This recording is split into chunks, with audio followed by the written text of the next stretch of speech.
नमस्कार, आपण पाहत आहात रॉयल महाराष्ट्र न्यूज. सत्य, निर्भीड, निष्पक्ष आणि विश्वासार्ह पत्रकारितेचा आवाज.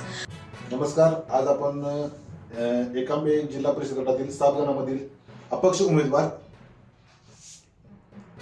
किरण जाधव यांच्याशी मुलाखत करत आहोत. जाणून घेऊया त्यांच्याबद्दल की त्यांनी राजकीय प्रवास कधी सुरू केला किंवा त्यांचे अपक्ष लढण्याचे कारण काय याबद्दल थोडक्यात माहिती घेऊया आज. तर नमस्ते. नमस्ते, मी किरण तुकाराम जाधव एकांबे गटातील 7 गणातून अपक्ष उमेदवारी टेबल या चिन्हावर लढत आहे. टेबल हा माझे निवडणुकीची खूण आहे, चिन्ह आहे माझे.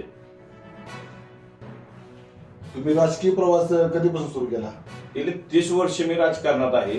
आमचे चुलते स्वर्गीय कृष्णराव आनंदराव जाधव अण्णा हे गावचे 25 वर्ष सरपंच होते. जिल्हा मध्यवर्ती बँकेचे 15 वर्ष संचालक होते, डायरेक्टर होते आणि त्या पंचायत समिती सदस्य होते. त्यांच्या वारसा आहे आम्हाला आणि त्यांच्या नेतृत्वाखाली आम्ही गावात ग्रामपंचायत सुद्धा लढवली आहे. गेले 10 वर्षे मी ग्रामपंचायत मध्ये सदस्य आहे. आता विद्यमान उपसरपंच आहे. राष्ट्रवादीतून तुम्ही आतापर्यंत काम करत आला थोडक्यात. मग पक्षाने तुमची ती उमेदवारी का नाकारली असेल असं वाटतंय तुम्हाला? ज्यावेळेस आम्ही मागल्या वेळेस वाटर किरोली गटात होतो त्याच्यानंतर आम्ही नवीन गट रचना झाली. 66 जिल्हा परिषद गट निर्माण यावेळेस झाले. त्यात मग 6 जिल्हा परिषद गट आपल्या कोरेगाव तालुक्यात झाले.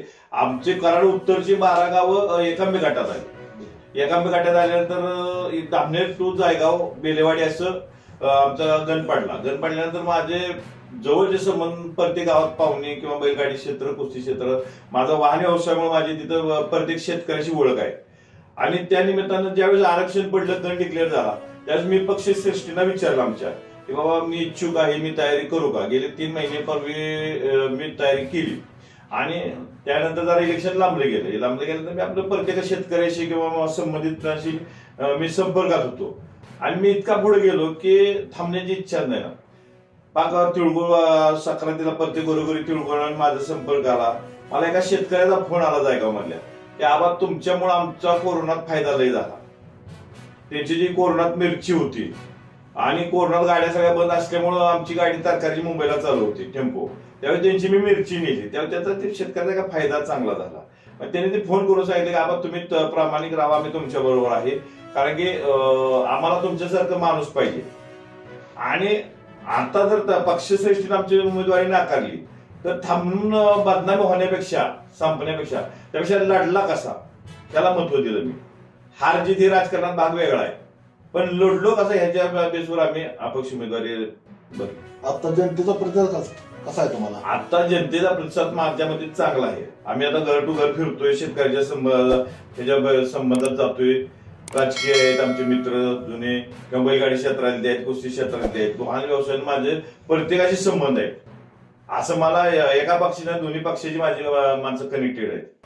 म्हणजे आता तुम्ही जेव्हा गणामध्ये फिरताय तेव्हा तुम्हाला समस्या वगैरे कुठल्या जाणवतात की आता कुठल्या समस्या आहेत गणामध्ये? आता बऱ्याच अंशी शेतकऱ्याच्या समस्या कशा आहे, पाणंद रस्ते, शेतकऱ्याचे पाणंद रस्त्याची मोठी समस्या आहे. आता कुठं हातपंप बंद पडलेत, रोजगार हमीतून विहिरीची कामं करणे आहे. आता घरकुलाचा विषय मुद्दा आहे, पंतप्रधान आवास योजना, ते घरकुलाचा विषय आहे. या सगळ्या समस्या विचार करणार आम्ही. त्यासाठी तुमच्याकडे काय उपाययोजना आहेत का? काय आपण कसं समस्या सॉल्व्ह करू शकतो का? विजन काय तुमचं की तुम्ही जर निवडून आलं तर पहिले कुठलं काम प्राधान्याने कराल? प्राधान्य आमचं राहणार की रोजगार हमी योजनेतून नाही, पाणंद रस्ते, मुख्यमंत्री पाणंद रस्ता योजना मोठी आहे, त्यातून शेतकऱ्याचे बसून ते संबंधित. आता ते मध्यंतरी सरकारने एक जी.आर काढला की सर्व पाणंद रस्ते हे करावेत, नोंद करावी, शासकीय नोंदणी करून पाणंद रस्ते नोंद करून घ्यावी, शासन दरबारी नोंद करून घ्यावी. त्या संदर्भात सगळ्याशी आपण संपर्क करून पाणंद रस्ते नोंद झालेले प्राधान्य देऊन रोजगारातून पाणंद रस्ते करण्याचं प्राधान्य आहे. अजून कोणते उपक्रम तुम्ही राबवू शकता? काय सर्व शेतकऱ्यांचे काय मूलभूत गरजा पाण्यासाठी आम्ही भांडतोय. पाण्यात आता झालेलं आहे, दोमचं पाणी आमचं हक्काचं पाणी आहे. आम्ही भूमिपुत्र आहे दोमच्या पाण्याचे.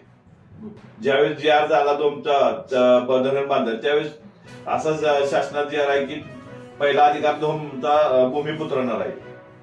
त्यात आमच्या जमिनी गेलेल्या आहेत, पुनर्वसनात गेल्या आहेत, आमच्यात पाठ गेलेला आहे. त्यामुळे पहिला आमचे 9 रोटेशन येत होते.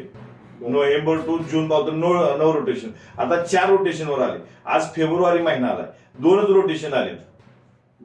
आम्ही दोन संघर्ष समितीतून कार्याध्यक्ष रणजित फाळके यांच्या मार्गदर्शनाखाली आम्ही काम करतोय त्यांच्याबरोबर. त्यांच्या संपर्कात आम्ही दोन पाण्यासाठी संघर्ष करत आहे. आता पाण्यासाठी संघर्ष चालू चालू आहे. आहे. बरं, अजून तुमच्याकडे जर आता तुम्हाला आता विरोधक आहेत समजा, तर तुमच्याकडे कोण तुम्हाला वाटतं की प्रबळ विरोधक आहेत? मला आता त्यांच्यामुळे विरोध असा कुणाचाच नाही आम्हाला. आता ही निवडणुकीत जनतेनंच घेतलेली आहे. जनता माझ्या पाठीशी आहे, विरोधक कोणी नाही मला. म्हणजे तुम्ही आता थेटच आम्ही जनतेशीच आहे. आम्हाला दोन्ही कुठला विरोधक हा विषयच नाही. आम्ही जनतेच्या विश्वासावर निवडणूक लढतोय. निवडणूक जनतेने हातात घेतली, जनतेने हातात घेतलेली. प्रत्येक गावात प्रतिसाद तुम्हाला उत्स्फूर्त प्रतिसाद आहे. काही अडचण नाही. काही अडचण नाही. भविष्यात आता काय होतंय पुढे आता पुढे आमदार आहेत, तिकडे खासदार आहेत, कोण कोणाला कसं चालतंय त्याच्यावर बरंच आहे. पण 100% यश माझ्या बरोबर आहे.